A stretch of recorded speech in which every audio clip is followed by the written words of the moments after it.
প্রথমে আমরা আমাদের ওয়াইটি স্টুডিও অ্যাপসটি ওপেন করব।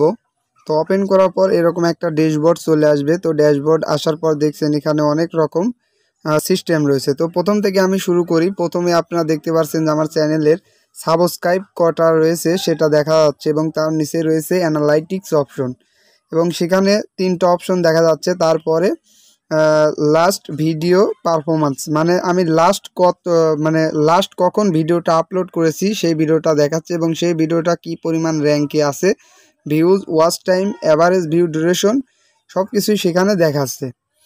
তো প্রথমে আমরা যেটা চেক করা আপনাদেরকে দেখাবো অ্যানালাইটিক্স। তো ভিউ মোর অপশনের উপর ক্লিক করবেন। তো ক্লিক করার প্রথমেই আসবে আপনার চ্যানেলের ইউনিক একেবারে নির্দিষ্ট ভিউয়ার্স কতগুলা রয়েছে লাস্ট 28 দিনের, এটা আমি আপনাদেরকে অ্যানালাইটিক্স দেখাচ্ছি এবং লাস্ট 28 দিনে আমাদের ওয়াচ টাইম কতটা এসেছে, সাবস্ক্রাইব কতটা এসেছে এবং কত পার্সেন্ট সেটাও রয়েছে এবং ইমপ্রেশন কত রয়েছে লাস্ট 28 দিনে, আমার চ্যানেলটা কি পরিমাণ ইমপ্রেশন দিচ্ছে এবং ইমপ্রেশন ক্লিক থ্রু রেট মানে আমার ভিডিওতে কি পরিমাণ আর কি সবাই ক্লিক করছে সেটা দেখাচ্ছে। তো তারপর যেটা ইউনিক ভিউয়ার্স বলতে লাস্ট 28 দিনে যারা রেগুলার আমার অডিয়েন্সগুলা দেখছে 1.1K সাবস্ক্রাইবার। তার নিচে রয়েছে যে আপনার ভিডিওগুলা কোথা থেকে ভিউজ আনছে এবং কোথা থেকে কত পার্সেন্ট সার্চ হচ্ছে সেটা সম্পূর্ণ দেখাচ্ছে এবং কোন ভিডিওগুলা আপনার টপে রয়েছে সেই ভিডিওগুলো আপনার দেখুন নিচে সাজেস্ট করছে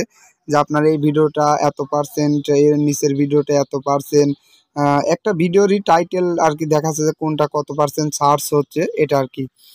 তো এরপরে দেখতে পাচ্ছেন যে অডিয়েন্সের নিচে দেখতে পাচ্ছেন আপনারা জেন্ডার, আপনার ভিডিওটা কত পার্সেন্ট পুরুষ এবং মহিলারা দেখছে এবং তার নিচে দেখতে পাচ্ছেন কত বয়সের মানুষ আপনার এই ভিডিওটা দেখছে এবং তার নিচে তো দেখতে পাচ্ছেন যে আপনার ভিডিওটা কোন দেশে কত পার্সেন্ট চলছে এবং সব থেকে যেটা ইম্পর্টেন্ট সেটা হলো এই সাবস্ক্রাইব এবং নট সাবস্ক্রাইব। আপনার চ্যানেলের সাবস্ক্রাইব করা অডিয়েন্স কত পার্সেন্ট আপনার ভিডিও দেখছে এবং কত পার্সেন্ট অডিয়েন্স আপনার নট সাবস্ক্রাইব থেকে ভিডিওটা দেখছে, এটাই আর কি মেইনলি বলার বিষয়।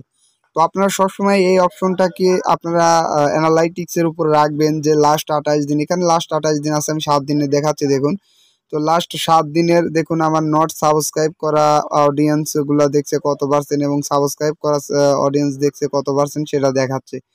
তো এটা গেল, আমরা আবার প্রথমে আসি। তো প্রথমে আসার পর আপনারা নিচে যে দেখতে পারছেন রিয়েল টাইম ভিউজ, আপনারা চাইলে উপরে যে কোনো ড্যাশবোর্ডের উপর ক্লিক করার সঙ্গে সঙ্গে আপনাদেরকে দেখিয়ে দেবে এই স্কেলে যে কোন তারিখে কত ভিউজ এসেছে।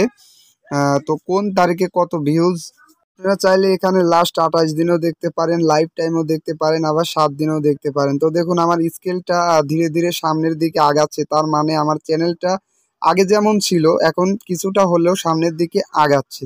এভাবে প্রতিনিয়ত আপনারা অ্যানালাইটিক্স চেক করবেন এবং অ্যানালাইটিক্স চেক করে আপনাদের চ্যানেলের ডিটেলস খবর আপনারা পেয়ে যাবেন। তো এখানে দেখলেন। তো এবার নিচে আসুন, নিচে আসার পর দেখুন আপনার রিয়েল টাইম ভিউজ 48 ঘন্টার এখানে রিয়েল টাইমটা আসলে দেখায় যে 48 ঘন্টার মধ্যে আপনার চ্যানেলে কি পরিমাণ ভিউজ এসেছে এবং কোন ভিডিও থেকে কতটা ভিউজ এসেছে সব কিছুই এখানে দেখাচ্ছে। তো দেখুন আমার প্রথম ভিডিওটায় 48 ঘন্টার মধ্যে 51টা ভিউজ এসেছে এবং দ্বিতীয়টা 36টা ভিউজ এসেছে এবং তৃতীয়টা 7টা ভিউজ এসেছে এবং চতুর্থটা 6টা এবং পঞ্চমটাও 6টা এবং তার নিচে রয়েছে টপ ভিডিওস। এই টপ ভিডিওসটা দেখুন যে কোন টাইটেল ধরে আপনার কোন ভিডিওটাকে সার্চ করে করে কত পার্সেন্ট করে বের করা হয়েছে সেটা এখানে শো করছে। তো আপনারা সবসময় এভাবে অ্যানালাইটিক্স চেক করবেন এবং অ্যানালাইটিক অনুসারে ভিডিও বানাবেন।